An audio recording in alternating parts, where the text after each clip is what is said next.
Xo'p, 84-misolimiz. 84. Bunda aytyapti 6 darajasidagi x minus 9 ko'paytirib 2 darajasidagi x plus 3 darajasidagi x plus 2 minus 9 darajasidagi x kichik teng 0. Mana shu misolni berdi. Xo'p, diqqat qilamiz. X noma'lum son nimaning darajalarida? 6 ning, 2 ning, 3 ning va 9 ning. To'g'ri? 6 deganimiz bu 2 ko'paytirib 3. Ya'ni tub asosi 2 3. 9 deganimiz-chi 3 ko'paytirib 3. 3 ning kvadrati. Demak, umumiy olganda x nimaning darajasida? 2 va 3 ning darajasida. Xo'p, mana shunga e'tibor beramiz. 2 va 3 ning darajasida bo'lgani uchun.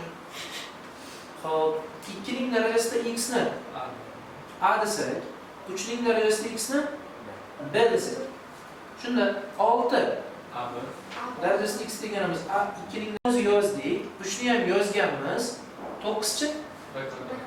9 ning darajasida x bu, 3 ning darajasida x ning kvadrati, ya'ni b kvadrat.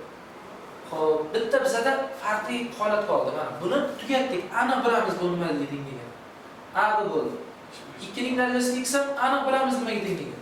A deb belgilaganmiz. 3 ning darajasida x plus 2 qoldi. Buni 3 ning darajasida x ko'paytirib 3 ning darajasida 3 ning darajasida x'imiz b edi-ku. Demak bu 3 ning kvadrati 9 bo'lgani uchun 9 bmi? Yozib chiqaman. Buni o'rnida a b minus 9a plus 9b minus b kvadrat. Shu kichik teng 0 da. Ko'paytiruvchilarga ajratish kerak bo'ladi. Qulay bo'ladi qaysida? Demak, mana bu yerdan birinchisi bilan ikkinchisini guruhlasam, ishora o'zgaradi. Keyingisidan guruhlasam-chi? O'zgarmaydi, to'g'rimi? Nima olib chiqaman? A olib chiqsak? Plus b olib chiqsak? 9 minus b. To'g'rimi? Kichik teng 0. Agar mana bu yerdan plus bo'lmas, minus bilan olib chiqqanimda o'rni almashib bu bilan bir xil bo'lib qoladi. Tushundingizmi? Demak, a ko'paytiruv b minus 9. Mana 9 minus b ni yozamiz, b minus 9 desak. Oldagi plus bo'lmas? Minus b. Kichik teng 0. Demak, umumiy ko'paytiruvchi olib chiqamanmi? A minus b ko'paytiruv b minus 9. Kichik teng 0. Tushundingizmi? Xo'p, endi a minus b bo'lyapti. A ni o'rniga yozaman 2 ning darajasida x minus 3 ning darajasida x. B ni o'rniga yozaman. Mana bu yerda 3 ning darajasida x minus 3 ning darajasida 2 desam bo'ladimi? Kichik teng 0. Tushundingizmi shu? Xo'p, endigi masala bu yerda bo'laklar yana bo'linar ekan bir-biriga. Xo'p, bularni oldingiga o'xshab asosini to'g'ridan to'g'ri tashab bo'lmaydi. Mana buni. Nega to'g'ridan to'g'ri tashab bo'lmaydi desangizlar, mana bu yerda ikkovida ham 3 bir xil. Uni tashlash mumkin. Lekin mana bu yerda bittasida 2, bittasida 3. Turlicha. Ularni tashab bo'lmaydi. Xo'p, nima qilamiz? Vaqtinchalik buni tashab turaman. 2 ning darajasida x minus 3 ning darajasida x. Bu x minus 2. Kichik teng 0. Shuni ishlash kerak. Xo'p, o'ylayman, qachon ikkita sonning ko'paytmasi 0 dan kichik bo'ladi? Biri musbat, biri manfiy bo'lsa. Demak, bu musbat, bu manfiy bo'lsa yoki bu manfiy, bu musbat bo'lsa. Xo'p, bu birinchi holatni ko'rib chiqaman. Birinchi holatda 2 ning darajasida x minus 3 ning darajasida x katta yoki teng 0 dan. X minus 2-chi? Kichik teng 0 dan. Xo'p, 2 ning darajasida x minus 3 ning darajasida x bo'lyapti. Buni bu yoqqa o'tkazaman. 2 ning darajasida x katta yoki teng 3 ning darajasida x dan. Buni qanaqa kechadi? Eslaringizmi? Qarang, x darajalar bir xil-ku? Darajalar bir xil. Darajalar bir xil bo'lgan paytda asoslarga e'tibor beraman. 2 katta yoki teng 3. 3 dan katta. Rostmi, yolg'onmi? 2 3 dan kattami? Yo'q, yolg'on. Yolg'on bo'lsa nima qilardik? X'imiz, darajamiz kichik noldan bo'ladimi yoki kichik yoki teng noldan bo'ladimi? Noqat'iy bo'lgani uchun. Xo'p, ikkinchi tengsizligimizni qarasak, mana bunda x 2 ni bu yoqqa o'tkazsak, x kichik yoki teng nimadan? 2 dan. 2 ni soni buga qo'ysam. Bu aytyapti 0, undan qanaqa? Kichkina. Bu aytyapti 2, undan qanaqa? Kichkina. Kesishgan joyi minus cheksizlikdan 0 gacha. Hozir shu tursin. Ya'ni minus cheksizlikdan 0 gacha degan javobimiz tursin. Ikkinchisiga o'tamiz. Birinchi ifodamiz. Ya'ni mana bu tengsizligimiz, qausimiz. 2 ning darajasida x minus 3 ning darajasida x kichkina yoki teng. O'sha paytda x minus 2 katta yoki teng bo'ladi. Birinchisidan 3 ni bu yoqqa o'tkazsak, 2 ning darajasida x kichik yoki teng 3 ning darajasida x. Eslaymiz. 2 kichik yoki teng 3. Bu rost. Bu degani darajasida x katta yoki teng 0 dan. Demak, ikkinchisiga o'taman. X katta yoki teng 2 dan. Sanoqqa qo'ysak. 0 2 0 dan katta yoki teng deyapti. Hamda 2 dan ham katta yoki teng deyapti. Yechimi? Buni yoniga qo'shib qo'yaman. 2 dan cheksizlikgacha. Tushundingizmi? Mana shu javob shu. Qanaqa? To'g'ri. Xo'sh. Bu demak 84-misolimiz. Keyingisiga o'tamiz.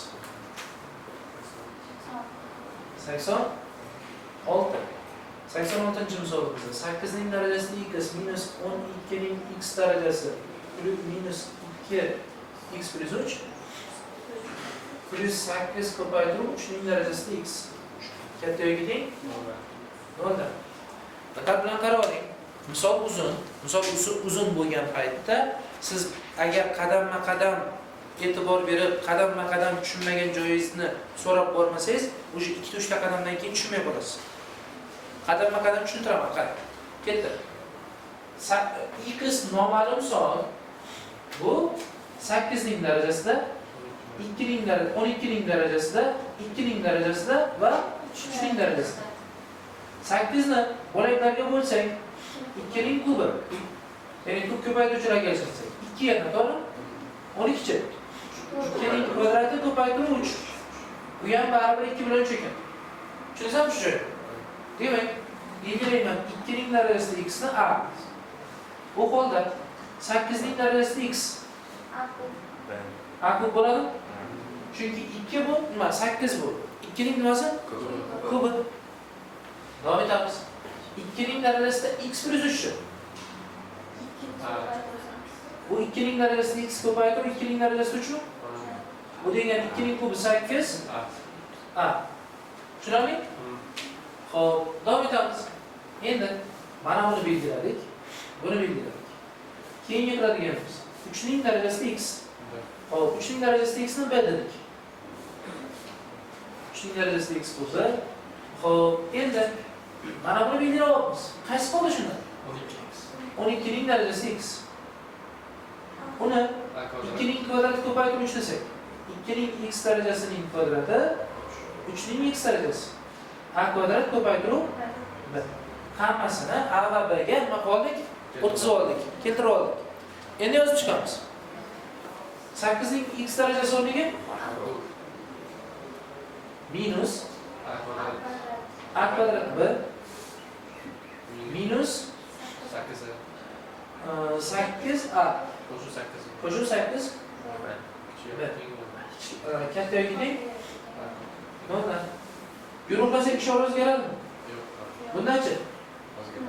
O'zgaradi. Mana plyusimiz minus bo'ldi. Nimani olib chiqamiz? Nima qoldi? Bu yerda-chi? Nima qoldi? Katta yoki teng 0 dan. Xo'p, a minus 1 olib chiqsak,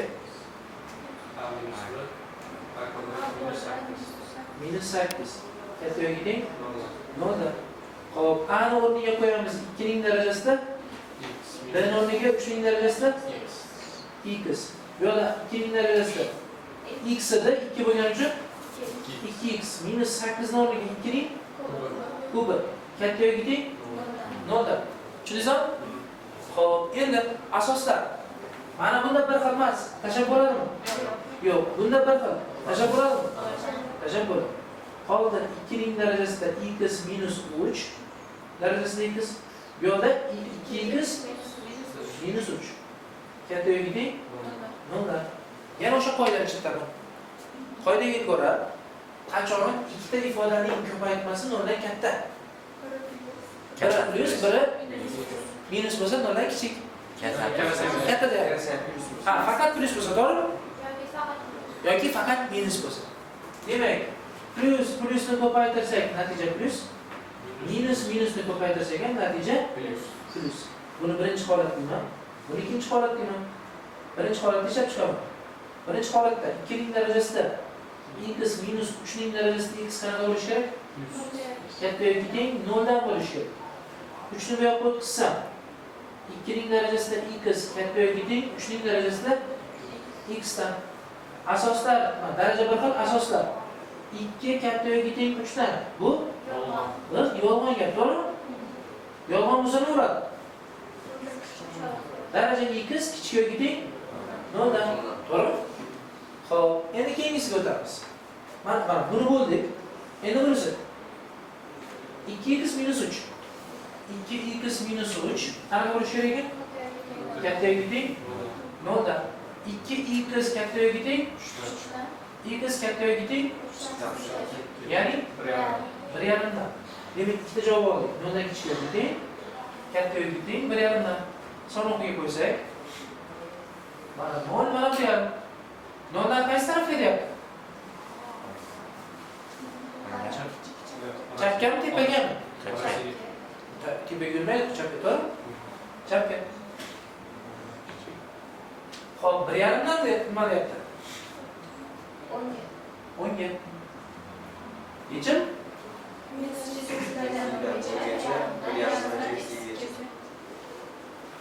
X tegishli. Boshqa kesishgan joyi yo'q buni. Ha? Yo'q, hali bu birinchisi. Endi ikkinchisiga qaraymiz. Birinchisi bo'ldi. Buni yechimi x tegishli bo'sh to'plam bo'ldi. Ikkinchisiga o'tamiz. Birinchisini manfiy qilamiz. Ya'ni 2 ning darajasi x minus 3 ning darajasi x kichik yoki teng 0 dan. Bu degani, buni bu yoqqa o'tkazsak 2 ning darajasi x kichik yoki teng 3 ning darajasi x dan. Rostmi? 2 kichik yoki teng 3 desan. Ha, bu rost. Rost bo'lsa x katta yoki teng 0 dan. Davom etamiz. Buni ishlab bo'ldim. Endi bunisiga o'tamiz. 2x minus 3 ikkinchi qavsimiz. Bu qanaqa bo'lishi kerak? Kichik yoki teng 0 dan. 2x kichik yoki teng 3 dan, x kichik yoki teng 3/2 ya'ni 1,5 dan. Son o'qiga qo'yamiz. 0 va 1,5. 0 ham 1,5 qo'yalar ekan. Aytyapti 0 dan katta. 1,5 dan kichik. Yechimi? Demak, buni javobi x tegishli 0 dan 1,5 gacha. Birlashadigan yana qo'shimchasi bormi? Yo'q. Demak, javob x tegishli 0 dan 1,5 gacha. Tushunarlisiz? Davom etamiz.